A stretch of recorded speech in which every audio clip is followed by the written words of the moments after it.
Je te vois, Théo. Sors de là. Où est Didi?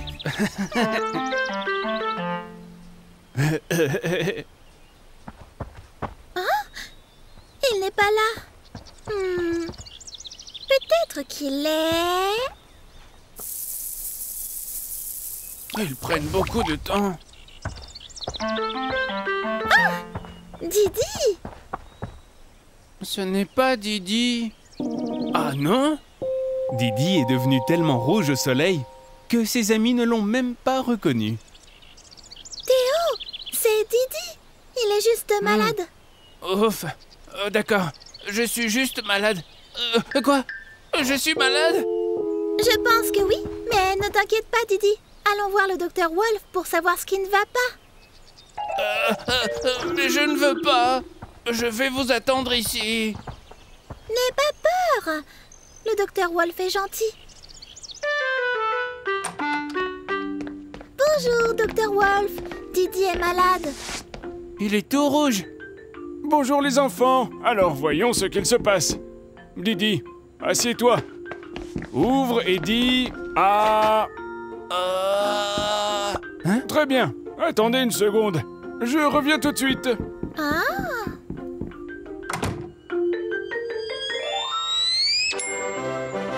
Ouais! Didi, tu es redevenu tout vert. Waouh! Ça doit être cette baguette magique. Elle t'a fait changer de couleur. Et si... On dirait que Mimi et ses amis sont sur le point de partir pour une aventure imaginaire.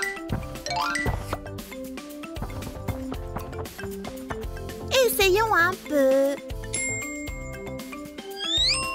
Tada! Waouh! Le soleil est rouge. Mimi, je peux essayer? Le ciel est jaune. Wow! Je veux essayer. L'herbe est bleue. Ouais! Je suis Didi, le grand et le terrible. Je suis Magique Mimi. Ah. Je suis Théo, le magicien. Abra cadabra.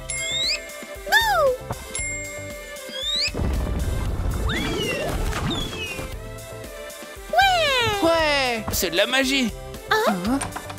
Oh. Très bien, Didi. Voyons ce que nous avons. Oh, on dirait que tu es resté longtemps au soleil.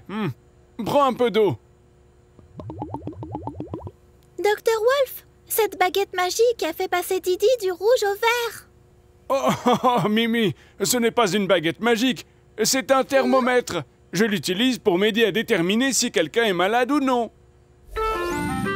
Regarde, lorsqu'une personne tombe malade, son corps commence à lutter contre l'infection, ce qui fait monter la température générale du corps. Cette ligne sur le thermomètre indique la température. Si la température est plus élevée que la normale, cela signifie que le patient a de la fièvre. Il faut donc prendre des médicaments et boire beaucoup d'eau.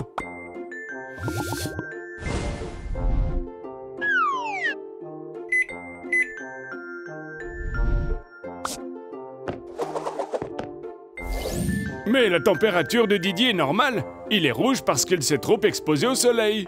Ouais, je suis en bonne santé. Merci, monsieur Wolf. Oh, de rien, Didi. Mais les enfants, n'oubliez pas, il est dangereux de jouer trop longtemps au soleil. Veillez à passer beaucoup de temps à l'ombre aussi. Bien sûr. On va aussi jouer chez moi. Au revoir, docteur Wolf. Au revoir. Soyez prudents. Maintenant, Mimi, Théo et Didi savent ce qu'est un thermomètre.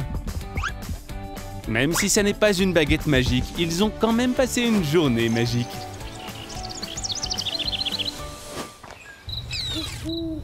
C'est la première fois que je dors ailleurs que chez moi. Pareil. Moi aussi. Didi, c'est ta maison. Oh, c'est vrai. Ne t'inquiète pas, Didi. La prochaine fois, tu pourras aller dormir chez Théo, ou Mimi d'ailleurs. Tout à fait. Tu es invité. Merci les amis. Mais maintenant, c'est l'heure d'aller au lit. Cette veilleuse vous gardera en sécurité la nuit. Quant à moi, je vole au lit.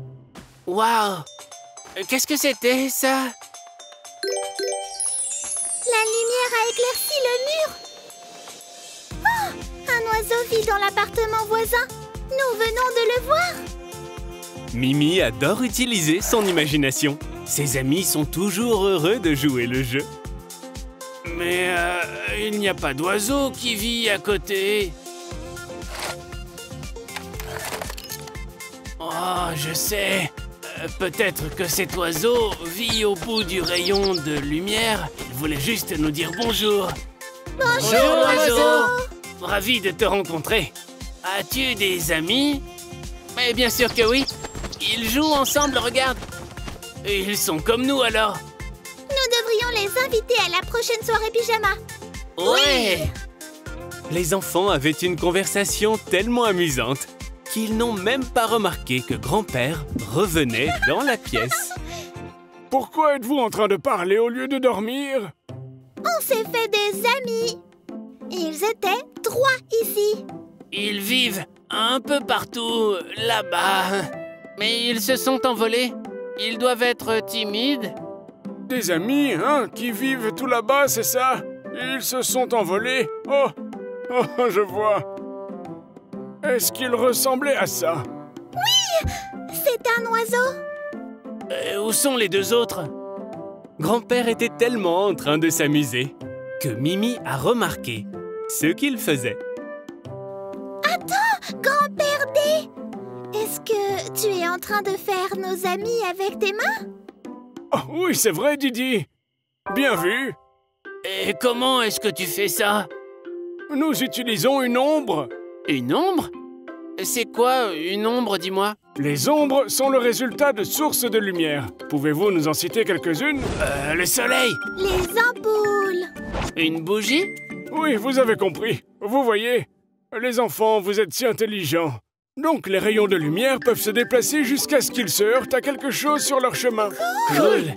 Mais ils peuvent passer par des choses claires. Comme de l'eau. Ou du verre? C'est exact. Alors quand la lumière frappe quelque chose qui n'est pas transparent, comme nos mains, elle fait une tache sombre. Et cette tache s'appelle une ombre. Alors c'est comme quand on va dehors et que le soleil laisse une traînée derrière moi. Oui, c'est exactement ça. Génial! Et maintenant, on peut utiliser les ombres pour raconter une histoire à dormir debout sur votre ami l'oiseau. Une histoire d'oiseau pour s'endormir. Alors, un oiseau volait et a vu son ami, un lapin. Oui. Alors, l'oiseau s'envole jusqu'à ce qu'il voie son ami le lapin. Bonjour lapin! Oh, attendez, je ne sais pas comment faire un lapin. C'est un peu délicat. Les enfants, qu'en pensez-vous? Oh, c'est une histoire assez courte pour l'heure du coucher. Mais ce n'est pas grave. Maintenant, ils ne sauront pas que je ne sais pas faire un lapin. Bon, je vais aller me coucher, moi. Quelle belle journée! Les enfants ont tout appris sur les ombres. C'était la meilleure des soirées pyjama. J'ai fait un rêve incroyable. Oh, moi aussi. Mais d'abord, raconte-nous le tien. J'ai rêvé que nous chevauchions les nuages comme des skateboards.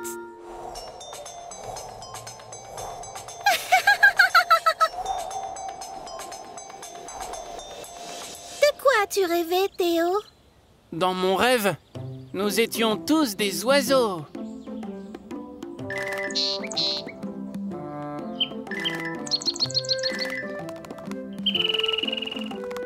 Ouais.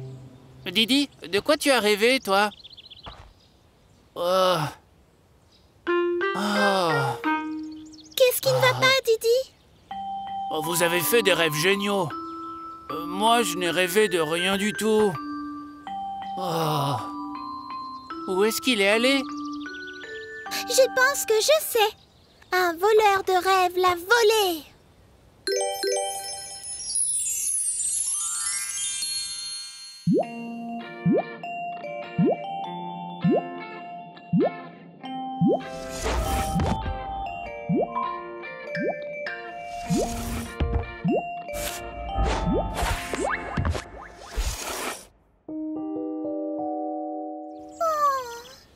Oui, retrouvons ce voleur et volons à nouveau le rêve de Didi. Nous avons besoin de quelqu'un qui dort beaucoup. Oh, je sais.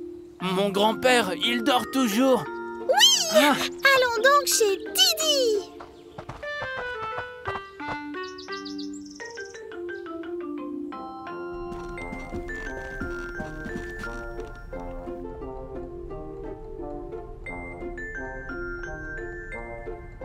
Je t'avais dit qu'il dormirait. Cachons-nous et attendons le voleur. Ensuite, nous l'attraperons. Et si on se cachait derrière le canapé et qu'on attendait là?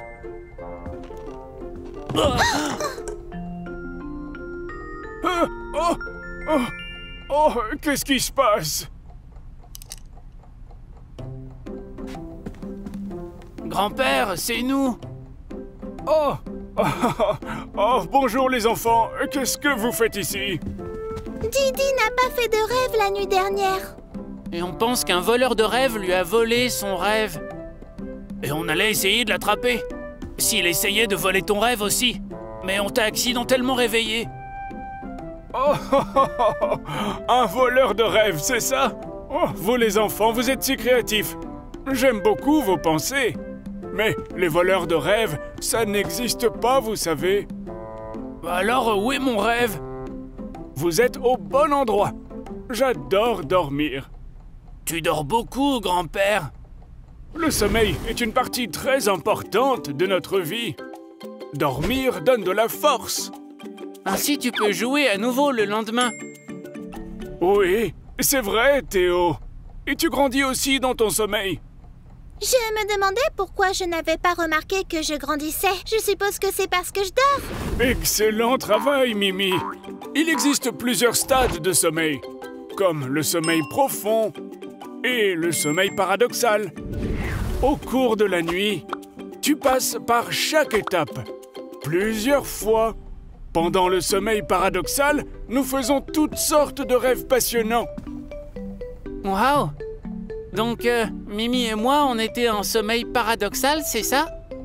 Et Didi devait être dans un sommeil profond. Il n'a donc pas fait de rêve. Personne n'a volé le rêve de Didi. Il n'en avait tout simplement pas? Oui, c'est ça. Nous ne rêvons pas toute la nuit. Merci, grand-père. Oh, c'est très intéressant. Tu es un véritable expert du sommeil. Tu vois, Didi, tu n'avais pas besoin de t'inquiéter. Tu auras une autre chance de rêver ce soir. Sortons et inventons un nouveau rêve pour Didi. Je veux mon propre rêve. Au revoir, Au revoir, grand-passeur. Passeur. Au revoir, grand-père. Oh, passez une bonne journée, les enfants. Un extraterrestre nous poursuit. Ah! Tu ne peux pas nous attraper. Non,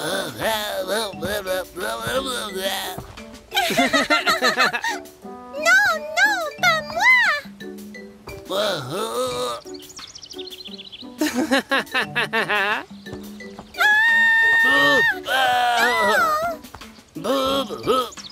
Voilà, c'est toi l'extraterrestre maintenant.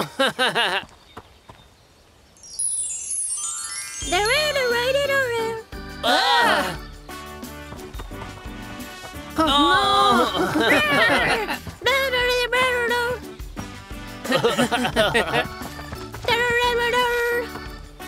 Mais le coucher du soleil arrive, ce qui veut dire qu'il est temps pour les enfants de rentrer à la maison.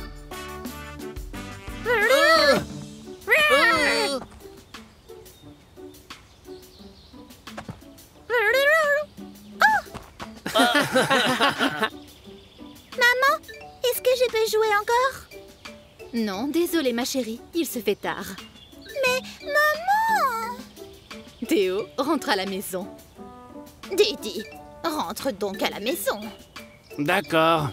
Mimi, on doit y aller. Au revoir, Mimi. Au revoir les gars. Mimi est très contrariée, même si elle voit qu'il est tard et qu'il est temps de rentrer à la maison. Pendant que Mimi marchait, une question lui est venue à l'esprit. Maman, pourquoi le soleil se cache-t-il tous les soirs? Pourquoi avons-nous moins de temps pour jouer? Assieds-toi une seconde et je vais te l'expliquer. Parce que le soleil est une étoile. Notre planète tourne autour de lui. Et puis il y a la Lune qui tourne autour de la Terre. Waouh! La Terre tourne autour du Soleil en 365 jours, soit un an. Et la Lune tourne autour de la Terre, ce qui prend 27 jours. Cool! Mais pourquoi le soleil disparaît-il la nuit? Je n'ai pas fini mon histoire. En plus de tourner autour du Soleil, la Terre tourne sur son propre axe. Il faut 24 heures pour compléter un tour. Alors, quand il fait nuit pour nous, il fait jour de l'autre côté de la planète.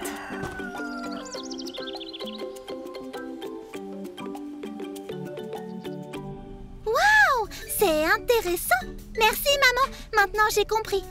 Quand le soleil se couchera, je rentrerai à la maison pour que les enfants de l'autre côté de la planète puissent aussi jouer.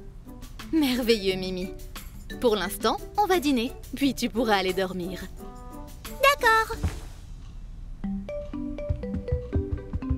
Mimi a encore passé une grande journée à apprendre de nouvelles choses. Et elle va se coucher tôt pour reprendre des forces et pouvoir jouer toute la journée de demain.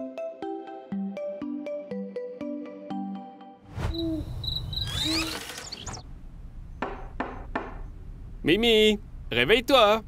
Tes amis sont là. Mimi, allons jouer. C'est une si belle journée.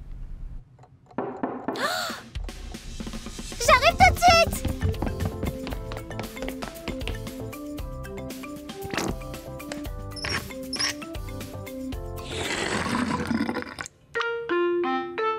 Oh oh, Mimi a des problèmes. Il n'y a plus d'eau dans le robinet. Et elle ne peut pas se laver. Mais où est passée l'eau? Mimi, tu es prête? Qu'est-ce qui ne va pas?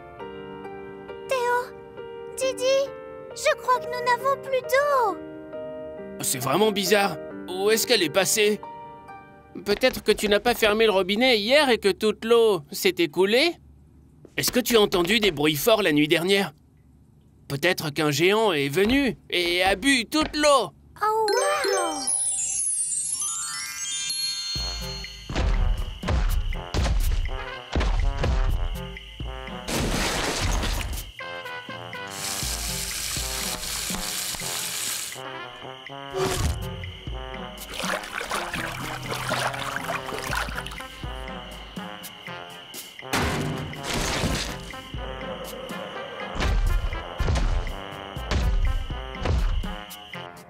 S'il y a vraiment eu un géant, il a dû laisser des empreintes.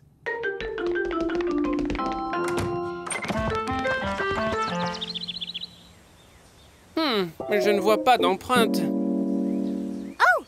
Ce n'était pas un géant! C'était une méchante sorcière! Vous voyez?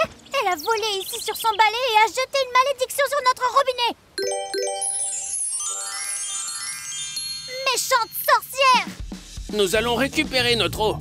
Bibidi babidi bou. Bibidi babidi bou! Bibidi babidi bou. Bibidi babidi bou! Tada! Hein? Faites attention, les enfants. Vous pourriez casser quelque chose. Qu'est-ce qui se passe ici? Une sorcière a jeté un sort à l'eau! Et nous allons briser la malédiction. Tada! Mais ce n'était pas une sorcière, Mimi. Voici de l'eau pour que tu puisses te brosser les dents. Alors où est passée l'eau? Vous voyez le camion et les ouvriers là-bas? Nous le voyons.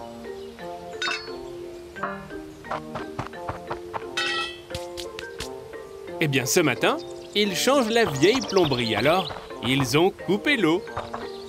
À quoi servent ces gros tuyaux? Il y a des tuyaux spéciaux qui vont sous le sol dans chaque ville, tu sais. Ils amènent l'eau des sources naturelles à des usines de traitement d'eau spéciales. Puis, cette eau est acheminée jusqu'à chaque maison. Lorsque les tuyaux vieillissent, ils peuvent présenter des fuites et doivent donc être remplacés par de nouveaux tuyaux. Et pour l'eau chaude, est-ce que ça veut dire qu'elle provient d'une rivière très chaude? Non, elle est chauffée tout simplement à la maison. Oh, maintenant je comprends. J'aurais aimé que ce soit une méchante sorcière. Ouais, on l'a presque battue. Allons dehors et regardons-les changer les tuyaux.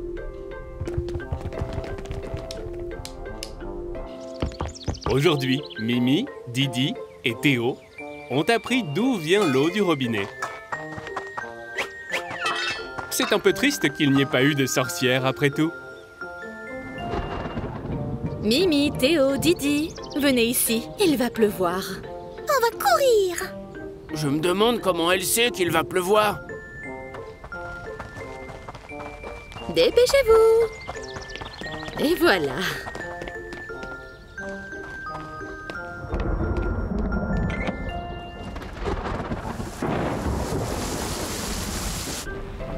Théo, Didi, regardez, il pleut vraiment. Waouh! Madame Licorne, comment saviez-vous qu'il allait pleuvoir? Bonne question. Vous voulez que je vous le dise? Oui! Alors, installez-vous. Avez-vous vu les lumières dans le ciel? Oui. Et avez-vous entendu le grondement? Oui. Alors, tout cela signifie qu'un orage est sur le point de commencer. Oh! À chaque seconde, des orages commencent sur toute la planète. Quand l'eau s'évapore et monte dans le ciel, elle forme des nuages. Des particules commencent à se former à l'intérieur des nuages et à courir dans tous les sens. Cela fait que le nuage commence à s'électriser. C'est aussi ce qui arrive quand tu frottes un ballon sur tes cheveux. Vous voyez? Quoi qu'il en soit, lorsque le nuage est électrifié, des éclairs commencent à se former. Ensuite, nous entendons le bruit des éclairs. C'est parce que la lumière est plus rapide que le son. Malheureusement, nous ne pouvons toujours pas prédire où la foudre va frapper. Si vous voyez des éclairs et entendez le tonnerre, cela signifie qu'il va commencer à pleuvoir. Waouh! Merci, maman. De rien, ma chérie. Oh, vous êtes si intelligente, Madame Licorne. Oh, merci Didi. Et regardez, il ne pleut plus maintenant. Vous pouvez alors jouer dans les flaques d'eau. Ouais! Mais mettez vos bottes de pluie. Aujourd'hui, les enfants ont appris ce qu'était un orage. Et maintenant, ils savent s'ils peuvent s'attendre à de la pluie. Ils peuvent s'éclabousser dans les flaques d'eau à leur guise.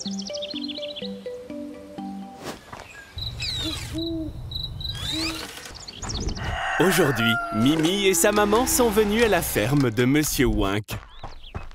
Bonjour, Monsieur Oink. Bonjour, Monsieur Oink. Oh, bonjour! C'est un plaisir de vous voir. Comment est-ce que je peux vous aider?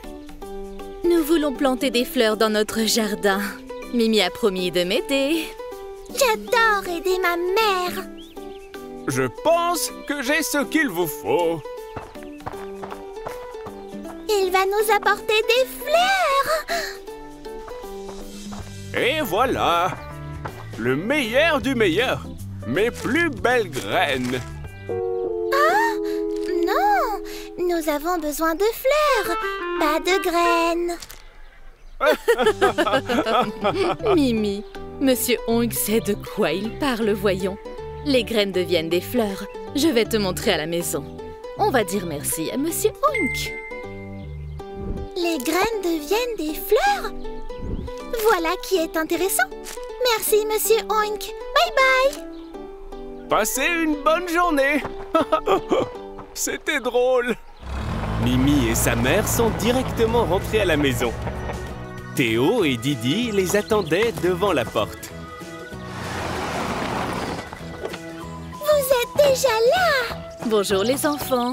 Bonjour, Madame Licorne. Maman, est-ce que Théo et Didi peuvent nous aider avec les fleurs? Bien sûr. Plus on est nombreux, plus on rit. Ouais. Vous les enfants, restez là une seconde. Et je vais aller tout préparer. Ouais, on peut pouvons planter des fleurs. Qu'est-ce qu'on va faire? Monsieur Oink nous a donné des graines au lieu de fleurs pour une raison quelconque. C'est comme un conte de fées. Il doit s'agir de graines magiques. On peut faire pousser des fleurs magiques. Ce sera une énorme fleur avec des pétales arc-en-ciel. Et la fleur, elle sentira comme du chewing-gum. Le chewing-gum poussera sur la fleur. Oh, on peut alors utiliser les pétales pour sauter, comme un parachute. Oh. J'ai déjà envie de les planter. Maman, est-ce qu'on peut planter notre fleur magique maintenant? Elle sera tellement grande. Qu'est-ce que tu veux dire par fleur magique? Quelle taille penses-tu qu'elle va atteindre? Monsieur Oink nous a vendu des graines magiques, comme dans un conte de fées. Non, non, les enfants. Monsieur Oink nous a vendu des graines normales. Toutes les fleurs poussent à partir de graines. Même ces roses rouges? Oui, et toutes les roses ne sont pas rouges. Et toutes les marguerites ne sont pas blanches. Les fleurs peuvent être de toutes sortes de couleurs différentes. Comme des roses jaunes? Oui, tiens, je vais t'expliquer. Il y a très longtemps, les fleurs étaient encore plus grandes. Et il y en avait partout, mais elles étaient toutes grises, pas très jolies. Notre jardin aurait été si triste, comme il l'est en ce moment. C'est certain, Mimi. Quoi qu'il en soit, les insectes déplacent le pollen d'une fleur à l'autre. C'est ainsi que les fleurs se reproduisent. Il y a donc eu beaucoup plus de fleurs. Et encore plus qu'au parc. Bien plus que cela, Didi. Il y a tellement de fleurs qu'ils ont dû faire preuve de créativité pour attirer l'attention des insectes. Ils obtiendraient donc du pollen à partir de ça à la place. C'est vrai, oui. Si tu ne pollinises pas une fleur, elle se fane. Les fleurs ont donc commencé à changer de couleur et à enfiler des tenues fantaisistes. C'est comme lorsque nous allons à une fête, pour que tout le monde puisse nous voir jolies, c'est ça? Chaque jour est une fête pour les fleurs. Elles veulent se faire remarquer et polliniser. Est-ce que c'est pour ça que les gens offrent des fleurs lors des occasions spéciales? On pense que oui. Cela donne vraiment l'impression qu'une fête est une fête. Quoi qu'il en soit, les fleurs sont de toutes les formes et de toutes les couleurs. Il s'agit de montrer aux pollinisateurs à quel point elles sont spéciales. De nos jours, on peut planter des graines pour faire pousser des fleurs. Comme les graines que nous avons reçues de Monsieur Oink? C'est cela. Maintenant, nous allons planter ces fleurs.